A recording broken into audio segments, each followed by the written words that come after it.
A man franchise putting on the shades. Oh my God. You don't tell me you caught that. Hey Renee, what's up? Alright man, CaribbeanGamer.com. I was just on the street. Remember Pong, we was just there chilling. My boy with the hat, what's going on? Cool. I don't see you on Black Ops of that street, but we here with the man himself. The legend, the legendary franchise. What's going on? You know, CaribbeanGamer.com, former Street Fighter champion in the house.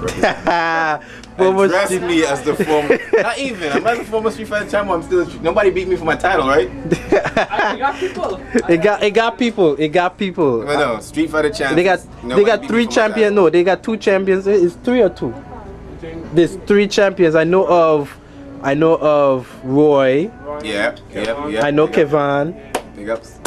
And then there's me, Sir Franchise. And then there's tournament this was, son. Like, this was the first video game tournament play to win held back in 2000. Either 2000. Wow. Street Fighter Alpha. See, that's what I'm talking about. That's what I'm talking Street about. Fighter Alpha goes. Oh, and also I gotta admit, also the unofficial Mortal Kombat 2 champion. Nice. High school fair day, I beat everybody. They couldn't beat me, so they let me play computer. I beat the game like twice before computer finally took me off of my 50 cents. So, so that's just how it goes down, man. So I'm here talking about man Russ, CaribbeanGamer.com. What's going on, man? The thing is, man, I want to know. You're the man about pop culture, right? Yeah. And I got a quick question, real quick question. Well, actually more than one, but what is really going on like, you know, with video gaming in the BVI? What do you really think is really going on? Do you think it's progressed since the last time we've been playing games in the BVI, or everything just kind of been the same? I mean, as the representative for pop culture entertainment, I would like to say that it's slowed down, yes and no, because to the traditional sense of gaming that I know, where people used to group up together and, you know, whether they had clans or whatever, it was all about playing with each other, you know what I'm saying? Getting in living rooms or even outside on the stoop like how we used to do it. Throw the TV right under the mango tree, hook up the Xbox, plug in the 4 controllers, and let's go at it. But now everybody's behind computers, man. Everybody's on this LAN, Wi-Fi, and what's wrong with that? There's no interaction. So you rather say that the interaction is what made gaming? Isn't that why they built consoles with 2 control ports and 4 control ports? Yeah, I mean, so yeah. we can play and have that unity. But now true. everybody is enmeshed with this online culture. So you think it made everybody antisocial? Oh yeah, definitely. I mean, but I guess that's where things are going. And the more things progress like that, old school gamers like myself, there ain't gonna be much more room for us. No, I want to ask this question because I know everybody wants to know. Like, what do you see Facebook as a gaming, like, part of the gaming community? Because I mean, there's like Cityville, Farmville, Mafia Wars. I mean, there's like all these niche games. Facebook apps, dude. We talking about real games? No, but that's what I'm saying. It's like people are now considering themselves gamers because they play these games. I mean, I'm serious. I mean, I met a girl. She was like, you know, I play games. And I was like, oh, what kind of games you play? You know, I thought she was gonna say Sonic or Mario. You know what she told me? Farmville. Farmville? I'm serious. Well, we just clearing the top now. They are games. Whenever people ask me that question about what's the definition of a hardcore gamer and like why I call myself a hardcore gamer, and this is something that only hardcore gamers will remember. EGM at one point in time brought out a survey of 100 questions. Are you a hardcore gamer? And they rated it from 1 to 15 to 1 to 99 to 1 to 100, and depending on your score that you got from that survey, determine whether you was a hardcore gamer. Now, a dude like myself, I got 93 out of 100. You know what I'm saying? And this list included everything from now that's gamer points right there. You know, that's this list included things from, you know, how much money you dumped in an arcade unit to like importing Japanese games, modern systems, you know, things that only a hardcore gamer will go through. These gamers now these days that claim to be real, claim to be down, they don't know nothing about that. If you was to reprint that survey right now, I'm pretty sure a bunch of them would probably get like somewhere in the 20s. Well, I mean, you can't reprint something like that now because half of us don't really have access to like arcade machines as is. But this is what I'm saying. That's what made it hardcore. The fact that we didn't. A lot of us cross seas. That's true. I know a lot of us remember Power Play. Yeah, I mean, you remember the imports? Me and my boy James Dunn, we would go down there on a weekend to do nothing but arcades. I'm talking about like dumping $50 in Power Play. I could remember me and my boy Cali Swag. We would go down there. $80 in coins on Saturday Night Slam. I used to have my money changing coins. Yeah, I had my money changing coins. So these guys that call themselves, or girls that call themselves hardcore gamers now, it's not the same. And what you're talking about, Facebook, that's the future. That's where it's going. Social networks, social interaction, because you're still behind that computer. And once you're behind that computer, they're gonna capitalize on it. Whether it's posting your game score, your achievements. Yeah, what do you think about that? What do you think about the whole Xbox becoming a social media giant? I mean, like okay, we look at gaming in like terms of like arcade games, like I can't remember the name, like say Dante's Inferno and stuff like that. No, like games like where it's just basically you and in the game, but then you have multiplayer games like Black Ops and I mean games that uses the whole social network. Like I know on PlayStation, if like for instance I unlock something, like Iman is mad at me. He called me. He said I'm not a gamer because I bought Angry Birds. Wow. Yeah, he's like, you actually bought a game. That's what I'm no, yeah, I know. I mean, it's like it had like $6 on my account, and it was like $3. I know, right? I mean, even though I have Angry Birds on my phone and I downloaded it on my PSP, I decided, man, let me just throw it on my PS3. But games like that, right, where there's no social interaction, and then you look at the retail value, like for instance, Black Ops selling like hot bread. Why? Because they have this thing where you could share your videos and share your scores and that whole sharing thing. But I'm saying all of that is nothing new, because hardcore gamers, again, if you remember back in the days, I mean, Dreamcast? No, I'm talking about back in the days. I'm talking about 8-bit, 16-bit. It was all about the book. Everybody had that book where they that school book where they just wrote down the games they popped. Yeah. And don't forget about Punch Out. Don't forget about Punch Out, man. You had to write them codes quick, boy. And like that's how a guy like me made my come up, because people would bring games to me for me to beat, tell them how it is, and they would write it down in their book like they beat it themselves. You know what I mean? So this just civilized everything. The fact that you don't have to write it down in a notebook anymore. It just goes directly to your Twitter, your Facebook. Yeah. But as you were saying about playing games on the phone, because I call them subway games. Subway games. Because those are the games when you're on that 45-minute subway ride, and well, there's no subways around. I was about to say all we got is paved roads, and but you're on that, and you just got that time to kill. Yeah. You know what those games are good for? Like when you got get a new license plate, and you gotta go by the license plate department, or wait in line at the bank.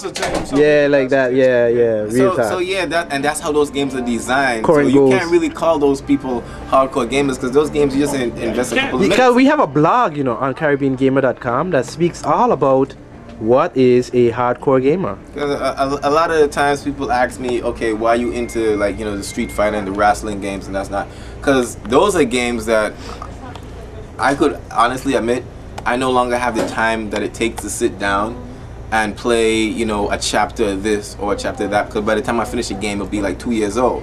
So I'm more into a realm. Into a realm of games that I could pick up. I could have a Street Fighter match. I could have a wrestling match, and that takes like 5-10 minutes, and I go about my business. Oh, okay. You can't see yourself playing, your God of War 3 15 minutes at a time.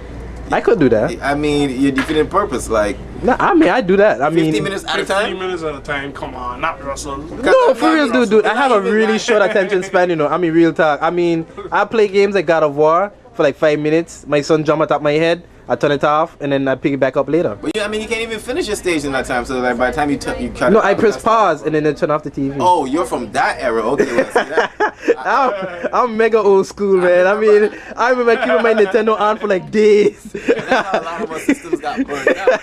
I'm serious. I was like, that's how a lot of original Sony PlayStations got burned out, because people came from that Nintendo era where you could leave the console on and come back. Man, I remember I'll go school. You remember Contra? Yeah. Contra was infamous for that, man. A game that I beat without using the up, down. Stop playing.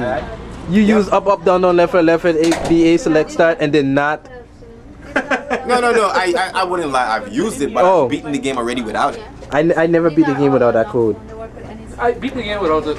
How did you beat the game without the code? It's easy. I don't know. It's like part of my DNA to put in that code. I see the game, I put in the code. But even on the emulators, I do it. Yeah, but I mean that's how it runs. And see, that's what I run. When you talk about phone gaming, that's all I got on my phone. Emulators. Playing all the classics from my 8-bit era. Not even 4-bit. I got some Atari 2600 stuff on mine. I wasn't even born when Atari came out, so I'm not really. That was one of the first game I ever beat. I think I was 4 years old and it was pole position for the Atari. That was the first game I ever. I ain't gonna lie to you. That's some real good memory right there. I never really played that game, you know. Honestly, I played the remakes, but I never played the original. I mean, I remember pole position. I remember Double Dragon. Wait, Double Dragon was on Atari? Yeah. Which Double Dragon? It was on Atari 2800. Which Atari? I mean, which Double Dragon this is? The one I know about the Nintendo? Yeah, the first Double Dragon. Really with Bobo. I mean, Bobo. A Bobo or whatever you know. You forgetting this stuff, man. I ain't not forgetting, you know. I mean, I just know the guy had a fat face. Bad dudes. I know the China girl. China girl? What China girl? With a whip. That's Linda, dude, and she was American. Whatever, man. All I know, she used to look Chinese when you hit her. Yeah, she was 8-bit. Everybody looked Chinese because I know, that's what I'm saying. It's like with anime style. They like, and they all look like anime. I mean, that's how far I go back. But, you know, as I said, I wouldn't like to say that I grew up, but I mean, there's parties, there's girls, there's everything. Okay, else. let me ask all the Caribbean gamers out there, right? If you had a choice, and I had this choice already, right? And I mean, I know most of us are like, okay, girls or video games. I mean, it's like the never-ending battle. I mean, some will say, can't you have both? But I mean, it's difficult. I mean, to find a girl. I don't even know how I would even answer that question. Okay, it depends on the girl and it depends on the game. Yeah, that's what I'm saying. I mean, I remember. I can never forget this, right? That's a good answer. I was playing Super Mario 3, right, when it first came out, and I was at the level where where Bowser's on the bridge, I think it was. Yeah. And man, he was just pissing me off, right? And my girl, she kept calling me, kept calling me. And I got mad. I ain't gonna lie. I got mad. I told her stop calling me. Super Mario Brothers 3? And then, yeah, okay, I don't know. I think I know which girl you're talking about. What? You married. Don't call no names, dog. Don't call no names, man. I'm just saying. I'm just saying. Leave the past in the past, man. But we didn't want to call no names, right? But yeah, she kept calling me, and I was like, hey, yo. I mean, I ain't gonna lie. After a while, after I finished the game, I call her back. Honestly, yeah. I call her back. I call her back. She wasn't pleasant. But I'm just saying, it's a hard balance. But no, it's not hard balance. To answer your question truthfully, it will honestly depend on who the girl is. Because I've spent a lot of quality time with unquality people. So many people I'll choose a game over, no doubt. So. Oh boy, that one deep. Yeah. So all right, Mr. Franchise, you have a couple podcasts out there. I mean, talk to me about what you've been doing. What I've been doing? Well, I recently made up my mind to stay in the British Virgin Islands. All right. There's no place like home, so I'm just setting the gears in motion. The How to Live Like a Don and Tola series was out. Season 1 is completed. Look for that on BVI Web TV, coming real soon. But now I'm focusing on The Real Deal, which is a talk show that I have coming out. I don't want to say it's radio/video. Well, visual radio, basically. Visual radio. Visual radio. And it's going to be called TVNC17 Presents Real I Tell You. Talking about social commentary and pop culture. All right. Playing music videos. And having guest interviews. It's basically what I used to do on the radio, but now there's a camera in the room. Okay. Well, let me ask you this here. So, is this rated TCN17? It's rated NC-17. Yes, it is. But it's coming out in 2 formats. It's going to be, when it's shot live, it's going to be streamed on internet live. So all you people log on to BVI Web TV to catch all the goodness. And it will be edited for radio and television. And it'll be edited for radio and television, so it goes both ways. You'll get the TV NC-17 version, and you get the PG-13 version. Okay. Cool. So that's basically what I have in up the pipe coming down the warp zone. Sweet. And you can also look out for me on various different episodes of Caribbean Gamer. yeah, definitely. I'll be the pop culture gamer. Pop culture So for gamer. you people who game every now and then, but you know, like to be in the party scene. Yeah, like okay, yeah. I'll touch a game like Need for Speed and then go to the club.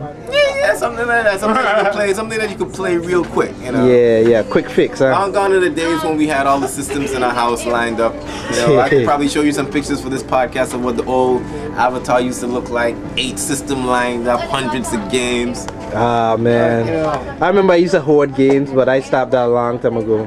Yeah, I stopped Thank that. you, emulators. You saved my I know. I love emulators. I love I see my Wii system. Oh man. Now, before I go, I got one more question because it's gonna be posted right now. Is PS3 hack? What do you think? I did a little blog about it. I'm gonna do another piece, but I wanna know what your ideas and your comments is about this hack. My ideas about the hack, I mean, I really don't know about that specific hack, but I know my co-host Josie Wales, wherever you are, his PlayStation 3 gotta be worth somewhere up in the $10,000-$20,000 price range because he has his system hacked to the point where it has a 2 terabyte hard drive. Nice. And it's set up in a way that he has, I guess, GameFly. The games will come in, he just burns them directly to his hard drive and sends them back. So he plays all his games off his hard drive, all his movies and everything else. That's a PS2 or PS3? PS3, 2 gigabyte hard drive, and you can rip the games directly onto the hard drive and play them through a bootloader. 2 terabyte. So if he was to sell his system right now, it would be crazy. Yeah, that's And it's nice. the old school joint with 4 ports, could play PlayStation 2 games. Well, of course, it had to be the games. 60 gigabyte, the 60 gig model. 60 gig / remove that. No, but I mean it's the model though. That's the model take. Yeah, 'cause I knew about that model. I was actually tempted to do that for one of the models, but yeah. Oh man, it's definitely. I was gonna go on the dark side, I was gonna go on the dark side, but So yeah. I mean, break it down to me. What's this new hack about? What is this? Okay, the new hack allows you to do exactly what you just said there. Oh well. That's Yeah, what it is. without all the stress. You don't have to worry about. That's exactly what it is. Give me the camera. You talk on the camera, son. That would make more sense. That would make no sense. Okay, Changing camera guys right here. Rapid, right? Basically, it allows you to play games off the hard drive without having to use any kind of signature. Well, the signature was already made up by Jihad, so that allows you to actually get the game and put it on your hard drive and play. Oh, yeah, he has movies on there also. Oh yeah, me too. I got movies on mine. I got 500 gig, on my PS3. I have a server set up so it streams all the movies I have. Of course, Naruto and all that crap. Basically, my PS3 acts like a media server in a sense, And that's how we I have mean, I had to do it like that, Oh, I'm into something for the camera. Former gamer. Now, he's not a former gamer. This is the godfather of Apple for the BVI. There's a bad guy right here. There's a few people in this world that I would trust for the Mac, but this man here, he is Steve Jobs' clone. Max and coffee. Max. That's where it is. That's how it is, man. So yeah, man, that's basically it.